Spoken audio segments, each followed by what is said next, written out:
developments in the investigation on the lawyer Mbobu Kyalo saga are more than fascinating. Okay, and I look at that on this show. However, there are the developments. The Chungwa party is in trouble. Oh yes. In their traditional strongholds, it appears that they're not attracting candidates in them Chujo elections for the upcoming by-elections. In a way, this was very predictable. It reflects the political mood in the country. I shall also touch on that and what it means going forward. Although on this show, I will focus on the Mbobu Kyalo Manenos. It is more than super fascinating how things are going. More than super fascinating. Karibu sana to my show. Twende kazi.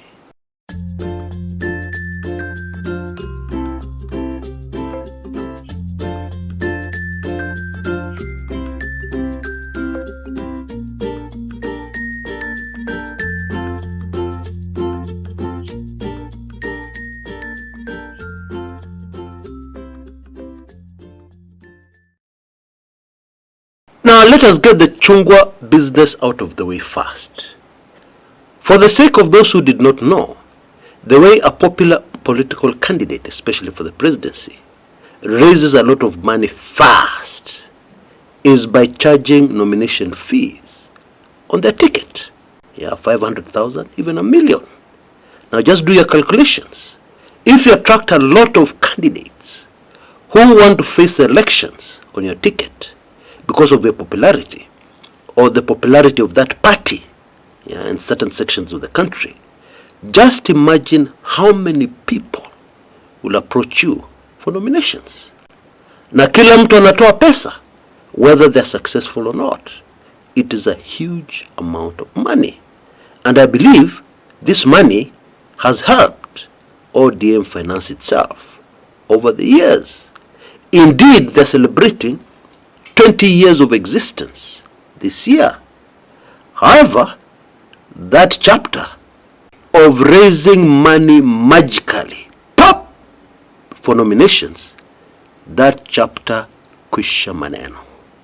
Because the trends are showing very clearly as people seek nominations for the upcoming by-elections. Trends are showing very clearly.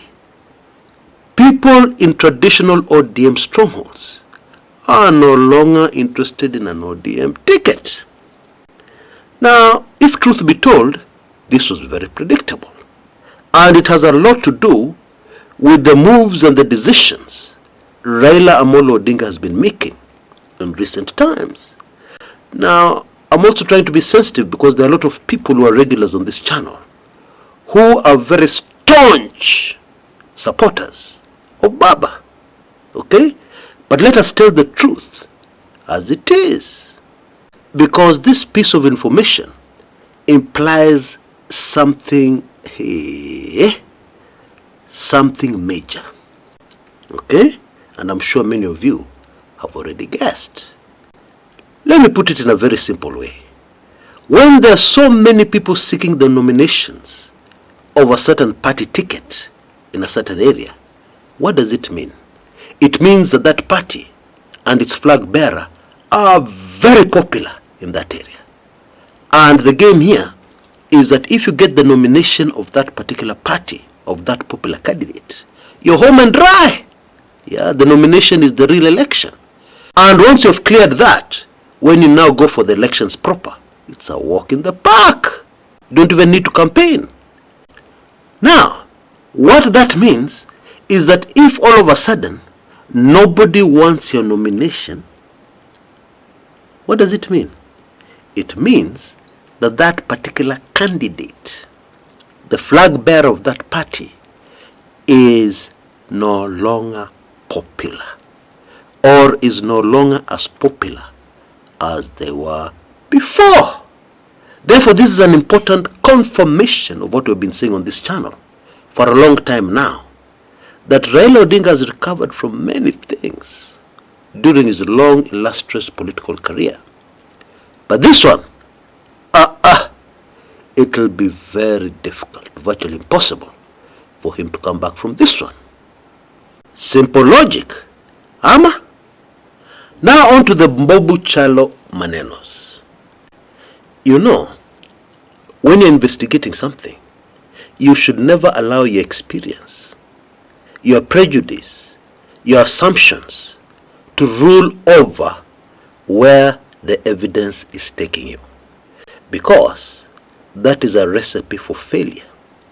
That is a recipe for not getting to the bottom of anything. I think we can comfortably agree on that. Now, the way things are looking with this slain lawyer Manenos is that the narrative we're given of him having debts all over the place, being blacklisted by banks, etc., etc., was to prepare the way for an investigation that would look at a financial motive for this assassination. This is what my friend Hezron always calls wakubwa wamekaa na wamekubaliana na wakubwa wanafanya. Because obviously a simple Tom, Dick, Ouma and Bakari cannot create a narrative. Narratives are created by very powerful people with resources. And also, I'm ashamed to admit, many investigations of serious crime in Kenya are led by very powerful people with resources instead of the investigative organs. In other words, they don't work independently. They work according to instructions, which is very sad, and which of course also means that you will never get to the bottom of anything. Sadly, so far, that is how it looks like the Mbobu Kyalo investigation is going. Now, maybe I need to clarify with examples what I mean when people decide that the evidence will not lead them, that other things will lead them. Okay? And let's start with a simple example. Sometimes you're a very experienced investigator, very experienced. You have seen and solved so many cases. And therefore you come into a case with your experience leading. Therefore you see 1, 2, and already you've made your assumptions. That is a mistake. For instance, in the US, somebody is murdered, and there's a black guy hanging around the place. And then voila, that black man in the vicinity is the one leading the direction of the investigations. In your book, he's obviously guilty because of the color of his skin. Let me give you another example from right here in Kenya. Professor George Saitoti, his death over the Gong Hills. Now, when a chopper is unmanned, assuming that the pilot is unconscious, has become unconscious while they're flying the chopper, what would the flight path of the chopper be? Simple question. Simple answer. There are two possibilities. It would continue straight on the same path the pilot had set by the time he became unconscious. Or, as he collapsed on the controls, he might have pressed something and the chopper will respond to that last action as he fell unconscious on the controls. Correct? And I've covered this in another video right here on this channel. The flight path, the final moments of the chopper carrying George Saitoti, Professor, and Oro Jode, the final flight path was neither of these two. Instead, it was haphazard but controlled. Haphazard but controlled. For starters, it turned back and faced the direction where it had come from. And then it started meandering like somebody looking for a place to take the chopper down. And then suddenly, it aimed directly for the ground and was put at full speed. Now, That very crucial evidence suggests that there was somebody at the controls. And yet we have another piece of evidence, very conclusive, very scientific, that all on board that chopper were unconscious by the time it went down. My big point here is that you should always let your evidence lead you, even if what is telling you does not make sense. Okay? Somehow, down the road, you'll be able to make sense of it and thus solve the whole mystery. Even if the answer may appear to be something straight out of an action movie. Okay? As long as it is humanly possible, yeah, you must stick to where the evidence is taking you, yeah, to be able to get to the bottom of anything. Now, the circumstances surrounding the assassination of the slain lawyer, yeah, suggest that those people who did this are not professionals. In fact, they just got away by the skin of their teeth, because people went after them. There's some border riders who decided to chase, and the assassin was forced to fire in the air to scare them off. That is not a professional job. And I compared it to other recent assassinations, and even other not so recent assassinations in the country called Kenya, and I think that was very clear. And therefore, in my opinion, that is a crucial piece of evidence that should lead people somewhere.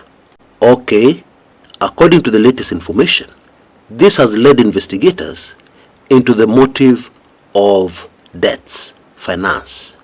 That somebody, the late lawyer, owed money, decided to end him. Now, there is only one big disturbing problem with that theory, and I believe most of us recognize it immediately. Shylocks do not eliminate people. Yeah, they maim people, they injure people, but they do not end people. For the simple reason, how will they get paid if they finish off the man? How? It doesn't make sense. To make matters worse, we are seeing evidence in the investigation of people doing trying to look busy, trying to look like you're doing something. You know, like when the boss comes in and you have not been working, and then you try and look busy, you start shuffling papers, and you start running all over the place, pretending you're busy, and yet you're idling, that kind of thing. Because, explain this, investigators picked up immediately the last people seen with the late lawyer on CCTV, yeah, at the car park. Obviously, on his way to his car, he met people he knew, and he spoke to them, and some of those people in trouble. They were picked up and locked up. Now, even if you know very little about how investigations go, does that make sense to you? Of course it doesn't. But we wait to see how this will develop. But I was just giving you a heads up that so far, not good. Not good at all. And it would seem that wakubwa, watu wazito, the cartel will win as usual. However, take heart, my fellow Kenyans, because we are in the season, let's say it together, we are in the season of exposure. Okay? Please allow me to leave it there. Now, very quickly before I go, a brief message for those of us who are golden key or golden pass holders. Starting this week, I will be releasing daily sensitive videos from the past and even very recent ones, and sensitive material, and also non-political material, yeah, like how to survive in a dead economy like what we have today. Yeah? And therefore that is something you can look forward to. Now, in case you still don't have a golden pass, you still have a small window of opportunity. I believe you can see details on your screens right now. For only Kenya shillings 6,333, you will get a permanent pass to everything Kumekucha, and you'll never need to pay for anything again that is Kumekucha. And if you take action today, right now, the first thing you'll receive is a very sensitive special report about outside interference in Kenyan politics and its relevance to a man called Rigathi Gachagua. Okay? Highly sensitive stuff. That's the first one you receive. But then you'll also know that from tomorrow, you will be receiving every day, pop, sensitive, very highly sensitive videos. Very recent ones and some in the past. And you will realize by receiving these sensitive videos in this way, you will be in a better place to digest the lots and lots of information in this sensitive material. Until next time, this is Chris Kumekucha.